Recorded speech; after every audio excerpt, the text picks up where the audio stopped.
Ave Octaviano, ¿has escuchado Cave Canem? Claro, César.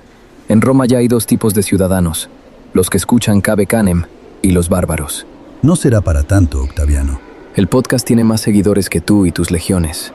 No olvides, mi amado Octaviano, en el futuro te llamarán Augusto, que yo conquisté la Galia.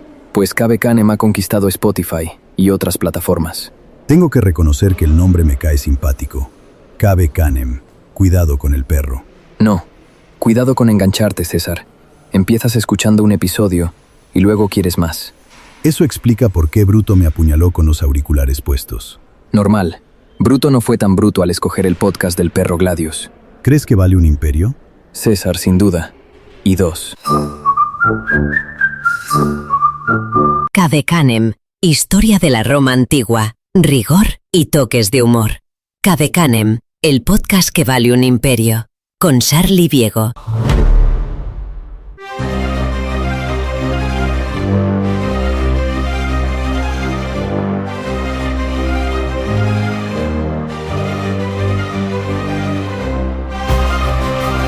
Mis mejores saludos y agradecimiento en este primer podcast del mes de julio.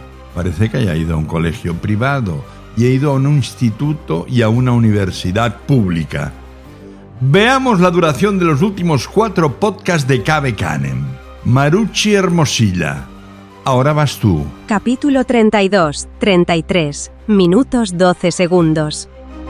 Capítulo 33, 48, minutos 39 segundos. Capítulo 34, 35, minutos 13 segundos.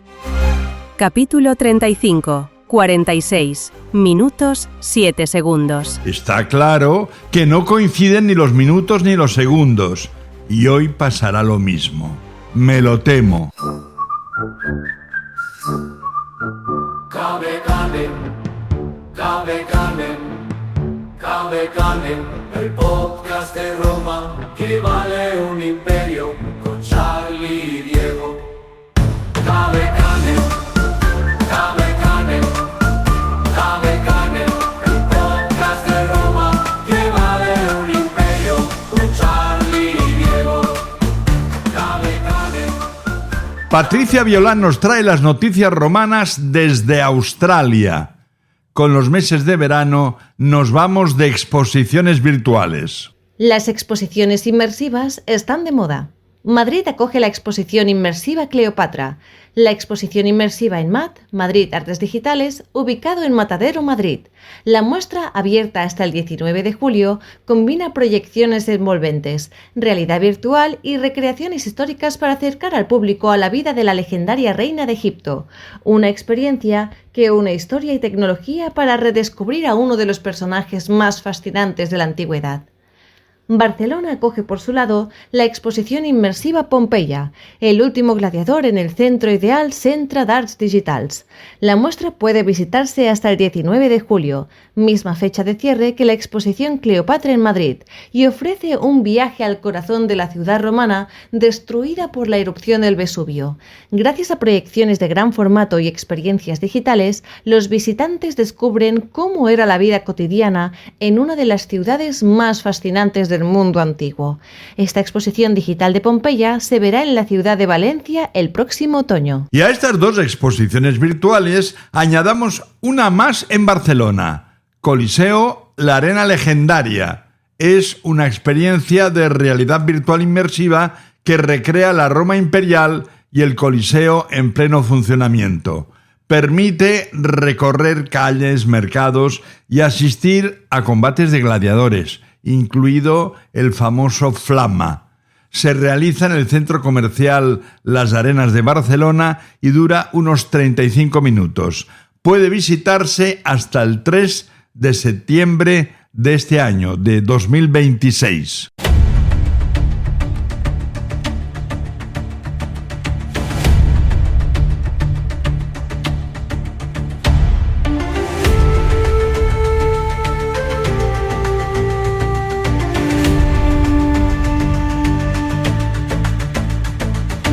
Mi cónsul, ¿me concede permiso para viajar a la Galia y traer de vuelta a mi prometida? Así que ahora se acuesta con mujeres galas. Ojalá, mi cónsul. No sé qué ha entendido usted, soldado. Y tampoco me interesa. Ah, vale. Guardias, arrestad a este imbécil por colaborar con el enemigo. ¡No, no, no! ¡Por Júpiter, no!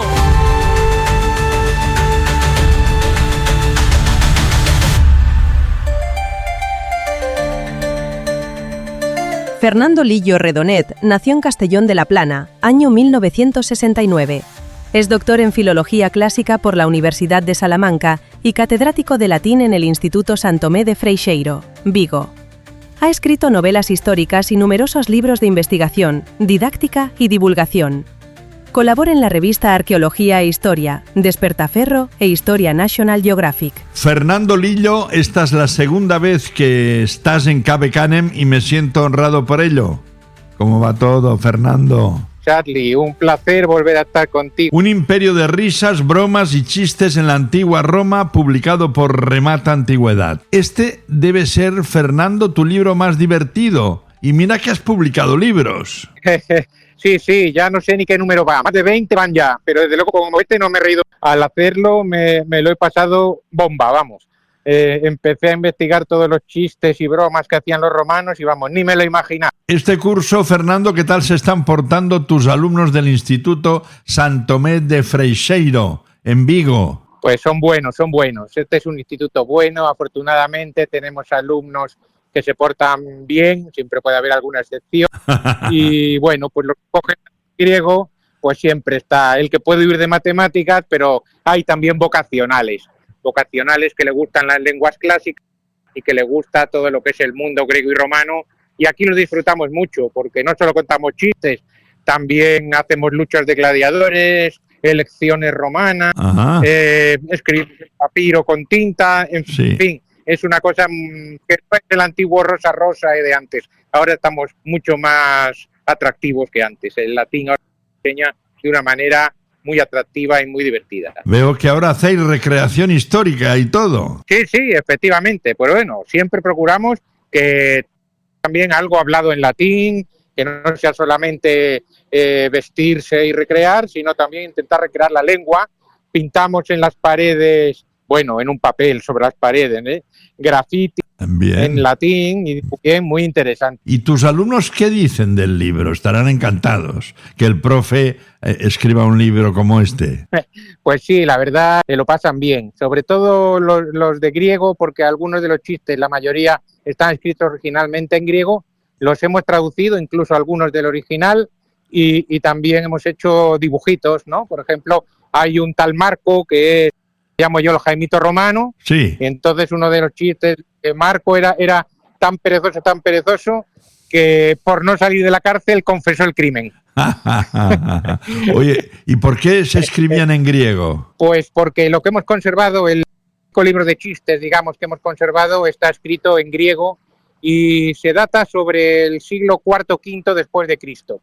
Y es lo que hemos conservado. Luego en latín hemos conservado anécdotas de emperadores, hemos conservado grafitis de Pompeya con cosas graciosas, pero lo que es, digamos, chiste, un libro de chistes antiguo, lo tenemos en griego. Lo que pasa es que recoge también todo el sentir del Imperio Romano, aunque está en lengua griega, digamos que la civilización ya es la civilización imperial grecorromana. Ah, tú te refieres, Fernando, a Filogelos, el amante de la risa, ¿no? El libro ese. Exactamente, sí. Al Filógelos, que es una selección de unos 265 chistes, de muchos tipos. Pues está el típico intelectual, que es un sábelo-todo, pero al final no sabe nada, el perezoso, el que tiene mal aliento, el vago, el simpático, unos que eran de unas ciudades que se llamaban Sidón, Cumas y Tiro, que eran como si fueran los de Lepe, que esos eran los más tontos. Hemos cambiado muy poco, la verdad. Muchos chistes nos hacen gracia porque casi son situaciones de ahora, ¿no? Y algún otro, pues, no nos hace gracia porque no lo entendemos. Y luego también hay otros chistes, pues, que son misóginos u homófobos y que en nuestros tiempos, pues, claro, no se ríe la gente de eso, claro. ¿Qué tipo de humor, Fernando, hacía reír a los romanos, así en general? Pues de todo tipo, ya te digo. Mira, los romanos se reían en las letrinas. En las letrinas, hay una letrina que se ha descubierto hace poco, que fue allí uno a cagar y puso: cagué y no me limpié el culo. y lo escribió allí en la pared. Para el siguiente, otro que estaba muy aliviado y dice, hija mía, hemos cagado felizmente. Debía estar estreñido o algo así, ¿no? Entonces, digamos que los chistes de Pisicaca, pues eso le gustan a todo el mundo hace 2000 años y en la actualidad. Sí. Después estaban los chistes, yo qué sé, de taberna, ¿no? Los típicos chistes de taberna que estaban borrachos y tal. Entonces, uno que estaba borracho le dicen, oye, se te ha muerto la mujer. Y entonces le dice el borracho, bueno, pues le dice al tabernero, oye, jefe, ponme del tinto entonces. Por lo que te estoy escuchando, nosotros... Humor negro también. Ya. Digo, sí, humor negro también había mucho. Humor negro, decía. Si estás mal, me alegro. Si estás muerto, me alegro. ¿No? Una cosa así. Oye, por lo que te escucho, a nosotros nos hace también gracia el humor romano. Sí, ya te digo que el que se lea los chistes se lo va a pasar bien, porque son chistes que nos hacen gracia todavía ahora. Luego ya digo, hay otros que hay que explicarlos porque son juegos de palabras y son más específicos de ellos. Pero digamos que en un tanto por ciento elevado nos hacen gracia. Y claro, yo también en el libro he seleccionado los que nos pueden hacer más gracia a nosotros, ¿no? Se entiende. Los que, por ejemplo, los defectos de las personas, eso le hacía mucha gracia. Por ejemplo, Marcial, que escribía epigramas que eran poemitas burlescos, ¿no? Sí. Decía, Quinto ama a Thais, que era una chica, ¿no? Sí. Y otro le pregunta, ¿a qué Thais? Y dice, a Thais la tuerta. Y entonces le responde, bueno, a ella le falta un ajo, pero a él le faltan los dos. A los romanos, por lo que cuentas, también les iba la burla, ¿no? Como cuentas, se reían de los defectos físicos, de los feos, los tuertos, los narigudos. Exactamente. Reírse de los defectos ajenos hacía gracia entonces y ahora. Ya. ¿Y de los VIPs de Roma? Dime, Fernando. Sí, luego tenían también pues los bufones, ¿no? Que los asociamos normalmente a la Edad Media, las películas de Edad Media, ¿no? Pero en Roma también había bufones, seres deformes que había en las casas, de los que se reían por sus deformidades o por sus gracias, porque también eran gente inteligente a veces que se podía permitir meterse con los poderosos y los poderosos, pues como era el bufón, pues no le iban a hacer nada, ¿no? Bien tenemos frente a eso que hoy nos parece, pues oye, pues de mal gusto, Séneca, que era nuestro filósofo cordobés, ¿no? De Córdoba, que era una persona pues más humanista, decía, yo tengo un ser deforme en casa, pero no me río de ella. Si me quiero reír de alguien, me río de mí mismo. Ya. Entonces Séneca ya era una persona que se tomaba un poquito las cosas en serio. Pero, por ejemplo, Cicerón, que lo vemos ahí tan serio en sus discursos, cierto, pues un día le dijo a su yerno, dijo un chiste sobre su yerno, que era muy bajito, y entonces dijo, ¿quién está atado a una espada? ¿Qué hace mi yerno atado a una espada? Nos recuerda mucho al Quevedo, ¿no? Del hombre a nariz pegado, ¿no? Sí. Pues era el romano a una espada atado. El romano a una espada atado. Tiene gracia. Y de los VIPs de Roma, ya nos estás hablando de alguno, de Marcial, de Cicerón, ¿quiénes tenían más sentido del humor? Hablo, por ejemplo, de emperadores o dictadores. Pues mira, hemos conservado humor de Cicerón, como te he comentado. También hemos conservado de Augusto. Augusto, el emperador, también solía hacer bromas. Había una vez uno que se llamaba Gaba, que era un abogado, que estaba jorobado, ¿no?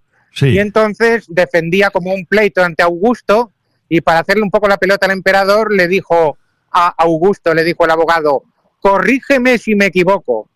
Y entonces dice, la verdad es que no puedo corregirte, porque jugaba con el doble sentido del verbo corrigere en latín, que es corregir y poner derecho. Es decir, no, el jorobado te vas a quedar. Jugaba con la gracia Augusto. Y luego también los había crueles, ¿no? Había un emperador del que se cuentan muchas anécdotas, bueno, no sabemos si son realmente ciertas porque la fuente es un poco fantástica, pero el emperador Heliogábalo, que estaba un poco para allá según las fuentes, pues le gastaba una broma cruel a sus amigos. Los metía en una habitación de noche mientras estaban durmiendo, les soltaba fiera salvaje. Vaya. ¿Qué te parece? Qué amistad, Vaya. Sí. Era el emperador trans, ¿no? Sí, lo que pasa es que las fieras salvajes tenían las garras limadas, no les iban a hacer daño, pero claro, los amigos no lo sabían y algunos se morían del susto. Claro. Vaya. No solamente se asustaban porque ellos pensaban que se los iban a comer o los iban a despedazar. Sí. En realidad era una broma pesada, bastante pesada. Vaya con el jovencito Heliogábalo, ¿no? Sí, la verdad es que ese emperador hacía de las suyas. Los barberos romanos también explicaban chistes de historias, ¿no? Chistes de historias, ¿no? Mientras atendían a sus clientes. Sí, hace poco he estado en una barbería, le he contado el siguiente chiste y dice, pues sí, se lo contamos aquí todavía, ¿no? Y es que uno va a una barbería y el barbero es muy charlatán, ¿no? Entonces le pregunta al barbero al cliente, ¿cómo quiere que le corte el pelo? Y dice, pues en silencio. eran divertidos los romanos, Fernando, eran y luego, divertidos. Tenían fama de que eran muy lentos a algunos haciendo su trabajo. Sí. Y entonces uno de los chistes era que mientras te estaban afeitando ya te había salido otra barba. Por el otro lado ya te había salido otra barba. Pues sí que eran lentos, sí que eran lentos. Para ti, ¿cuál es el chiste top one del mundo romano? Bueno, llevas unos cuantos contados y te lo agradezco, porque estar haciendo la entrevista muy divertida. Me gusta uno de un adivino. Había adivinos, ¿no? En la antigüedad iban mucho a ver el futuro, la gente, pero había adivinos que no acertaban, claro, lógicamente podían no acertar, pero sabían salir por peteneras. Y entonces el chiste es muy bueno. Es uno que viene de un viaje y antes de ir a su casa le pregunta al adivino, para no llevarse sorpresas, oye, ¿cómo están en mi casa? Y el adivino hace, bueno, voy a pensar, mira, en tu casa están todos bien, menos tu padre. Y entonces el otro dice, pero bueno, ¿cómo va a ser así? Si mi padre murió hace 10 años. Y el adivino le responde todo chulo, no conoces a tu verdadero padre. Qué bueno, qué bueno, Fernando, ¿eh? ¿Cómo nos han legado el sentido del humor romano? Con ese libro escrito en griego, con grafitis y pocos escritos más, ¿no? Sí, y luego también todos los epigramas burlescos estos que había tanto en griego como en latín para meterse con la gente. Sí. Ya digo, los había incluso deportivos. Había chistes deportivos también. Estaba el típico chiste de un atleta que era tan lento que cuando todos habían llegado a la meta él no había salido. Y es más, y cuando pasaron los 4 años de las Olimpiadas aún estaba ahí. En la casilla de salida. Pues sí que era lento, Fernando, caramba. Oye, era lento. Fernando Lillo Redonet. La verdad. La segunda vez que tenemos en Cabe Canem y siempre es un placer. Fernando acaba de publicar... Esperemos que no sea la última. No, habrá más. Oye, además, con este encanto con el que tú cuentas los chistes, habrá más, ¿eh? Es un lujo tener un profesor de latín de instituto explicarnos todo lo que nos llegas a contar. Supongo que tus clases no serán tan divertidas explicando latín, ¿no? Bueno, hay de todo. Hay que hacer también la gramática. Pero de vez en cuando pues hay que divertirse. Yo cuando los veo muy distraídos veo a alguien y le digo, puta reputa. Y dicen, profe, ¿qué me has llamado? Y digo, yo nada, yo solo te he dicho en latín, piensa y vuelve a pensar, que reflexiones. Qué bien. Entonces Fernando, ya se quedan sorprendidos y empiezan a atender la explicación. No me importaría ser alumno tuyo. Por un rato hemos sido todos alumnos tuyos en esta entrevista. Muchas gracias, Fernando, que vaya muy bien el libro Imperio de Risas. Un placer escucharte. Hasta siempre. Los romanos eran muy divertidos. No hay que quedarse con la idea de que estaban siempre guerreando. También se estaban riendo. Pues qué bien. La vida son 4 días. Gracias, Fernando. Adiós. Abrazos. Vale, gracias a ti. ¡El loco malo! ¡A los perros romanos y al podcast!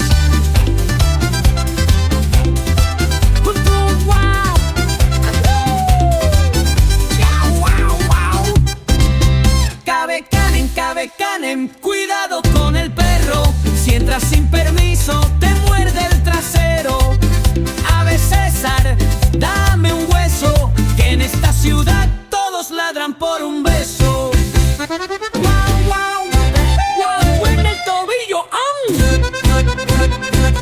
Yo vendía sandalias en el gran mercado, cuando un perro romano me dejó marcado.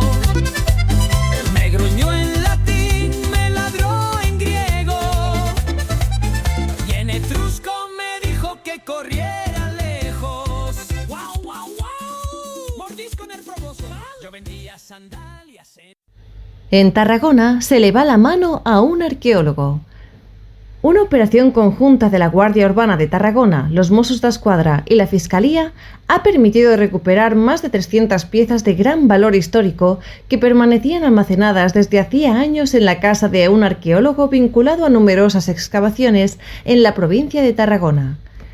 Entre los objetos recuperados destacan piezas de la antigua Tárraco romana, una placa cerámica del histórico edificio conocido como Cal Agapito y más de 1000 monedas acuñadas durante la Guerra de la Independencia, a comienzos del siglo XIX. La investigación comenzó cuando se detectó que un establecimiento de Torredembarra, población de la Costa Dorada, se exhibían elementos patrimoniales que presuntamente nunca habían sido entregados a la administración. Tras las inspecciones, los agentes localizaron centenares de cajas con material arqueológico acumulado durante más de 30 años de actividad profesional. Según los investigadores, el arqueólogo participó en cientos de excavaciones y en numerosos casos no presentó la documentación obligatoria sobre los hallazgos. Aunque no se han encontrado indicios de venta ilegal en el mercado negro, se le investiga por posibles delitos de apropiación indebida y daños al patrimonio histórico. Ahora todas las piezas serán estudiadas, restauradas y catalogadas antes de regresar a las instituciones públicas encargadas de su conservación. Una historia que recuerda la importancia de proteger un patrimonio que pertenece a toda la sociedad.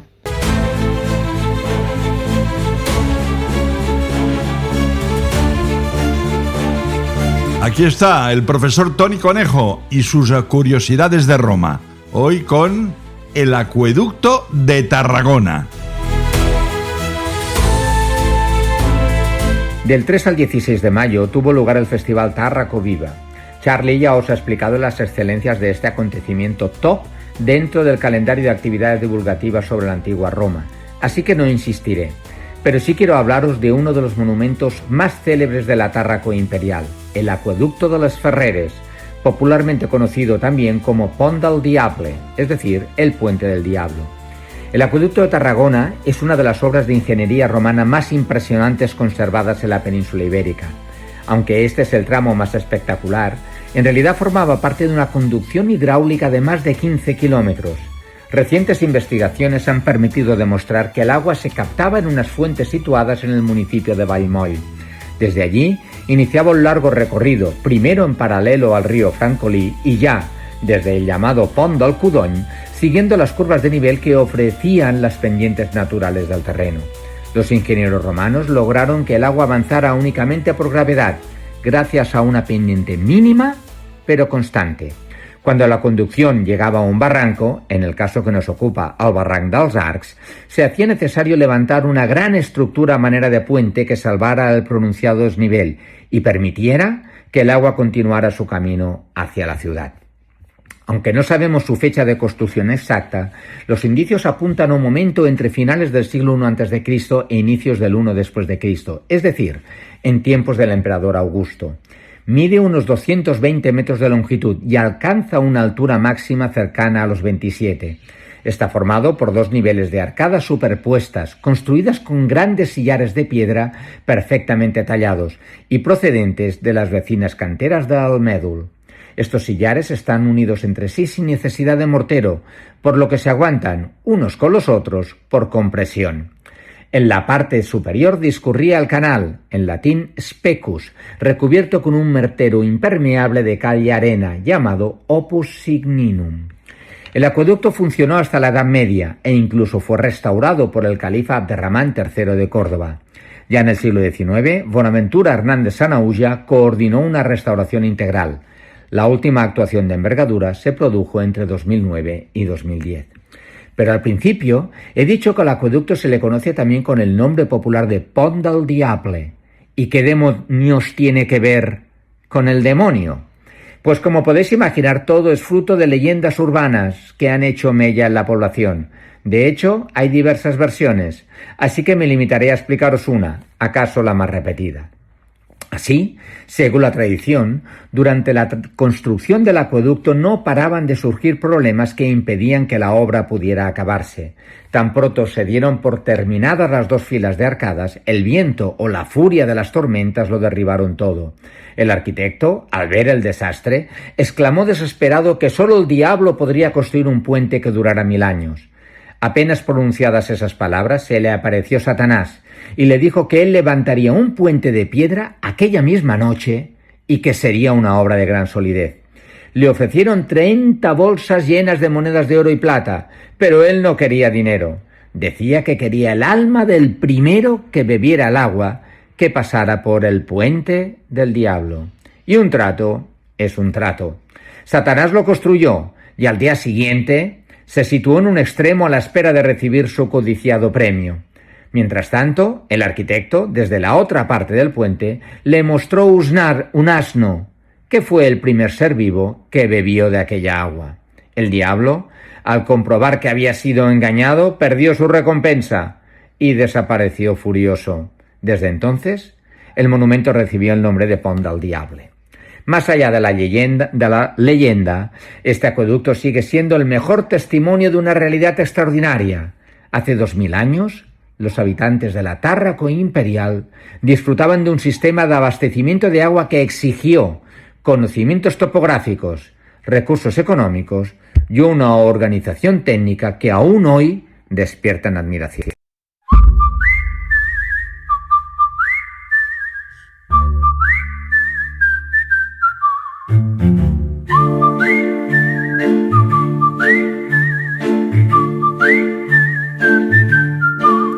¿Aquí quién es el guionista?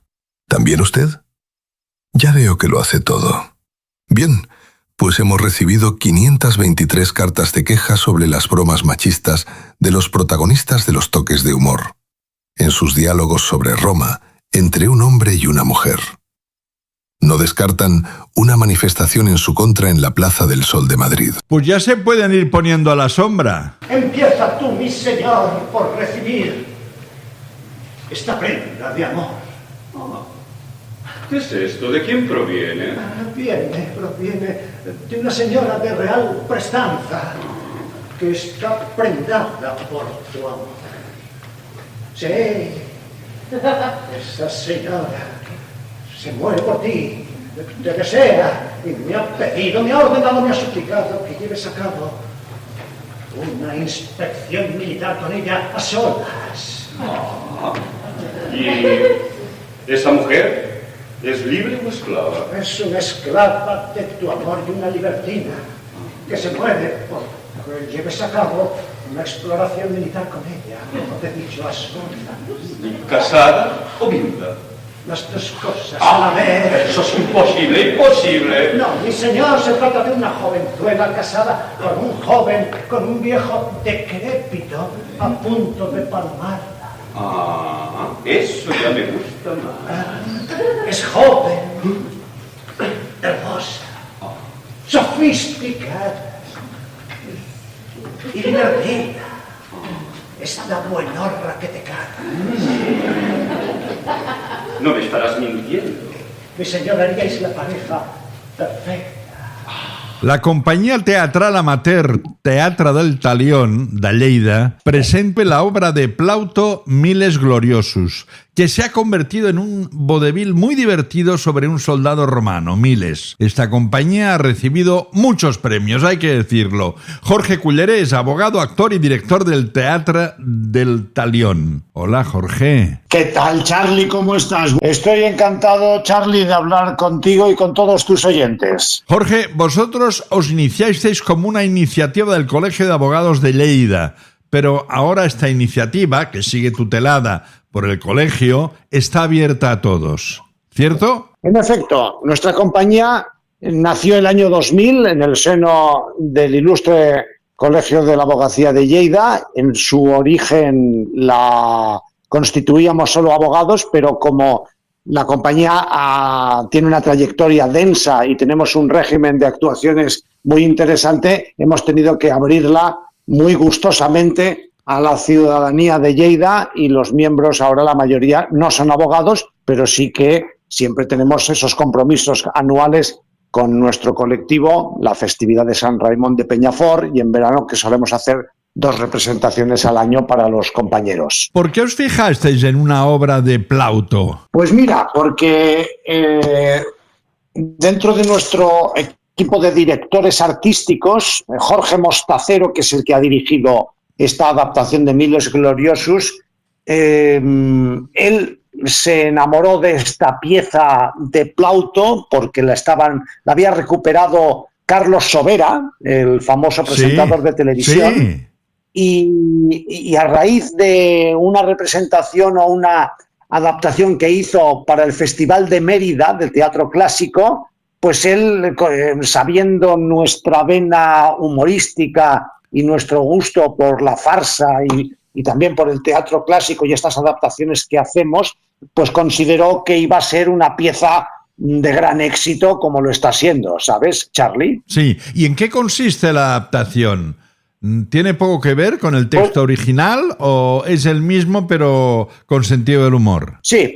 No, ya la pieza es muy humorística, la pieza original de Plauto. Sí. Lo que ha hecho Jorge Mostacero, el director, es adaptarla un poco con guiños a la actualidad, con piezas musicales que se introducen a lo largo de la trama, si bien esta es absolutamente respetuosa con el texto originario de Plauto. Bien. O sea, podríamos decir que el espectador se encuentra una adaptación de una comedia romana ambientada, transcurre en la ciudad de Éfeso, y eso sí, con una serie de adaptaciones propias y que permiten el teatro a los tiempos presentes. ¿Sabes, Charlie? Sí, la obra la representáis básicamente en castellano, pero si la representáis en Lleida, ¿lo hacéis en catalán o no? ¿Cómo va eso? Pues nosotros tradicionalmente las obras, salvo las que son en verso, que entonces tenemos que optar porque sean o bien en catalán o en castellano, las hacemos de forma bilingüe. Es decir, lo normal es, las preparamos en las 2 lenguas, en catalán y en castellano. Sí, porque vais a hacer una gira por España, esta es vuestra intención. Sí, nosotros normalmente tenemos en cartel, en estos momentos tenemos 6 obras en cartel distintas, pero la trayectoria que suelen seguir es la de girar por los distintos concursos, ferias, muestras y festivales que hay a nivel de teatro aficionado por toda España. Tenemos una serie de festivales y de concursos que normalmente nos seleccionan porque les hemos gustado en otras ediciones, y por eso nuestra pretensión es que a lo largo de el próximo año o 2 la obra Miles Gloriosus gire de forma importante por toda España. Para contrataros, ¿qué hay que hacer, Jorge Culleré? ¿Me das un Facebook, pues un Instagram? No sé, a ver si pillamos algo, aunque sea el 20% de comisión, ya me dirás. Pues lo que sea, porque ya sabes que cerrar actuaciones es una gran tarea y una gestión que siempre debe ser recompensada. Directamente pueden llamarme a mí, a mi móvil, si quieres te lo doy. Di el teléfono lentamente por si alguien quiere apuntarlo, Jorge. Sí, ¿qué teléfono es? 620 611 927. 620 611 y 927. Muy bien, pues ahí está el teléfono de Jorge Culleré, que os atenderá gentilmente y cordialmente como siempre hace. Esa no es, Jorge, la primera obra de temática romana del teatro del Talión. Esopo es otra obra. No, efectivamente, sí.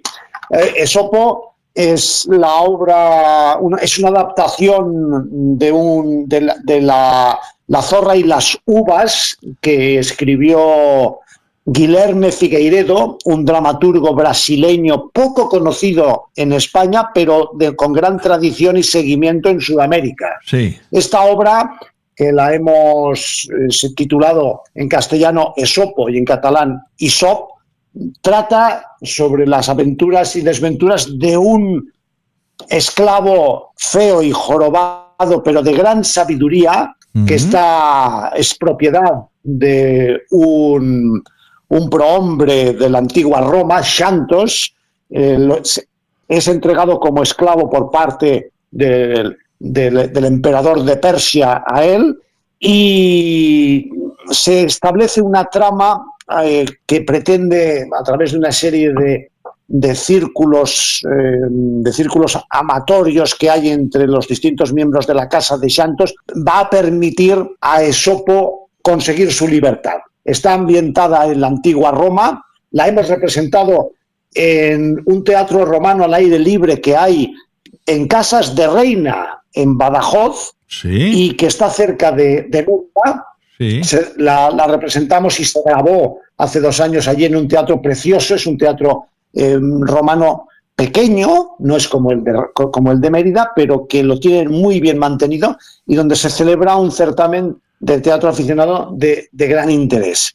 Y Esopo la llevamos representado, fíjate, Charlie y amigos, desde el año 2010 hasta...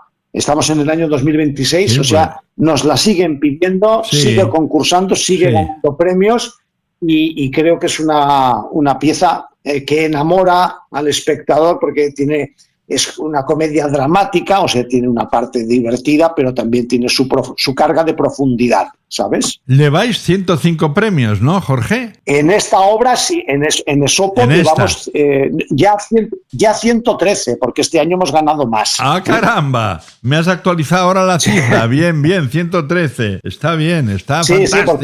Sí, porque hemos ganado 3 premios en el concurso de Sant Feliu de Llobregat, y se ha ganado también los premios de Moratalla en Murcia y en Quintanilla de Onésimo en Burgos, ¿sabes? Es que lo hacéis muy bien, por eso os dan premios. Bueno, yo creo que gusta, y realmente pues el público y los organizadores de los concursos, los jurados, pues son generosos, ¿sabes? Pero sí, hay que reconocer que el público no se va descontento, al contrario, nos han felicitado los públicos. Nosotros cuando acabamos solemos salir a despedir al público, lo cual es una exposición fuerte, y allí recibimos los inputs y las valoraciones y comentarios siempre cariñosos que nos hacen, ¿sabes, Charlie? ¿Por qué tenéis 2 obras de ámbito romano en el repertorio? Pues realmente yo creo que es un poco... No hay un motivo que lo justifique. Te puedo decir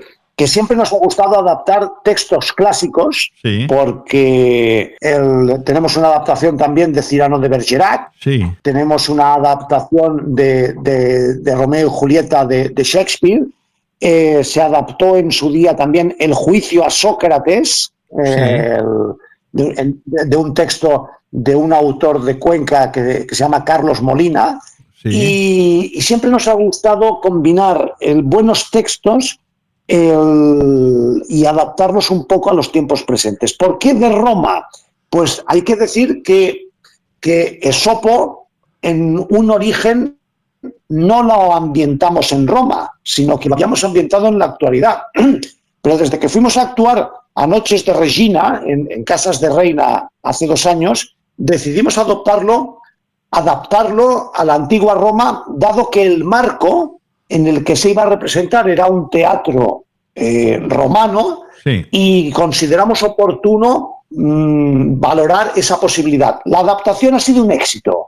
Charlie, ha mejorado la obra. Desde que la hemos adaptado a los tiempos de la antigua Roma, no sé por qué ha adquirido otra profundidad. Sí, pues qué bien. Quizás sea la escenografía, los ropajes, quizás sea que un esclavo es más propio de la antigua Roma que no de los tiempos presentes. Las esclavitudes actuales son de otro tipo, ¿verdad? No son tan como entre señor y esclavo. Y en cuanto a la obra de Miles, pues esto sí que ha sido una decisión del Jorge Mostacero, el director actual, sí, que apostó por esta obra y ha coincidido en el tiempo, fíjate, o sea, porque no es que haya sido premeditada la búsqueda, pero sí hay que decir que la estética es muy atractiva de la antigua Roma, ¿verdad? Y al público le encanta ese salto en el tiempo. Una obra de un brasileño, otra de un romano de hace muchos siglos, Plauto, pero que a nosotros nos ha llamado mucho la atención. Tú eres, Jorge, por otro lado, actor amateur de éxito, porque eres protagonista, ¿no? En Esopo hacías ya de protagonista, ¿no? Sí, en efecto, sí.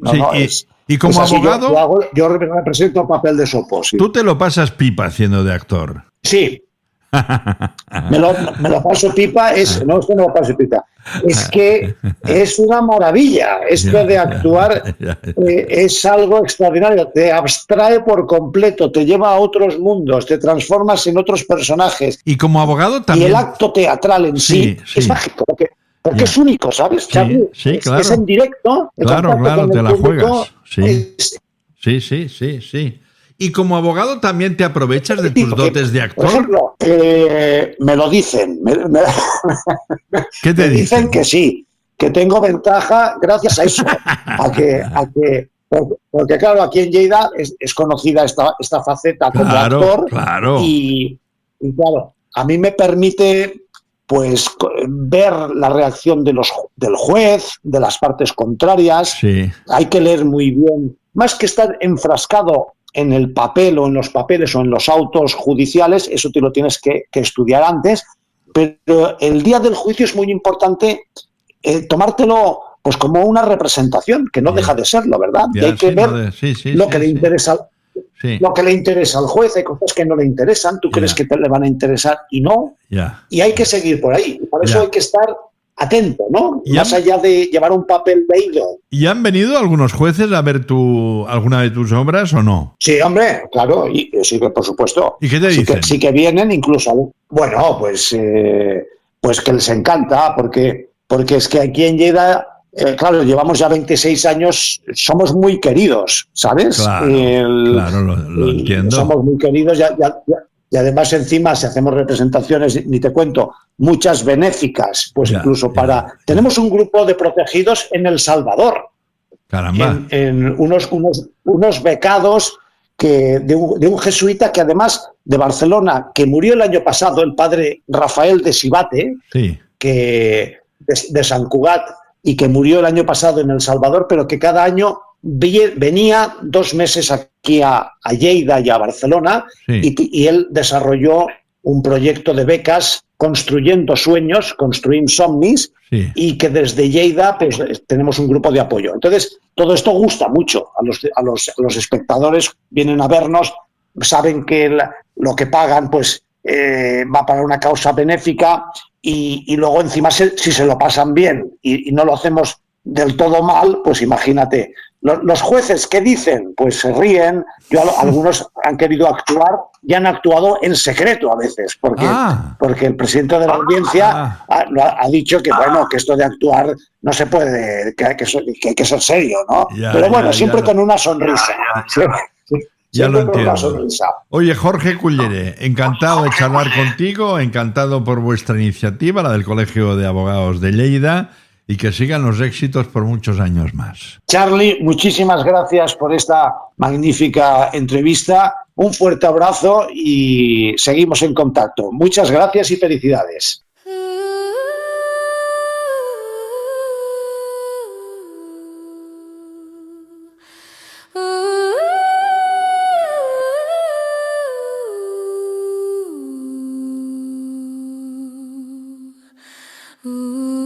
El otro profesor de Cave Canem es Miguel Ángel Violán. Su locución latina de hoy sobre una gota de agua. Gutta cavat lapidem. Gutta cavat lapidem. La gota orada, la piedra. Y añadimos nosotros, no es por una cuestión de fuerza, es por una cuestión de hacerlo tantas veces. Esta máxima latina ensalza el valor de la persistencia. Tiempo y paciencia se convierten en nuestros aliados. La frase la recoge el poeta Ovidio en una de sus epístolas. Durante la Edad Media se convirtió en una divisa moral. La constancia como hábito que nos permite alcanzar grandes metas. Las pequeñas acciones diarias que repetidas se convierten en microhábitos, hábitos atómicos, que dice un autor contemporáneo. Tiempo y perseverancia consiguen lo que la fuerza por sí sola no obtiene. La piedra simboliza aquello que se nos resiste. El goteo continuo, la actitud transformadora, desde la convicción y la disciplina. Momento a momento, gota a gota, porque muchos pocos hacen un mucho. Gracias por escucharnos en nombre de los profesores Conejo y Violán, de Ferran Badía, de Patricia Violán, de Ricardo Valezzi, del perro Gladius y de Charlie Diego, que soy yo. El último que apague la antorcha, pero no el aire acondicionado.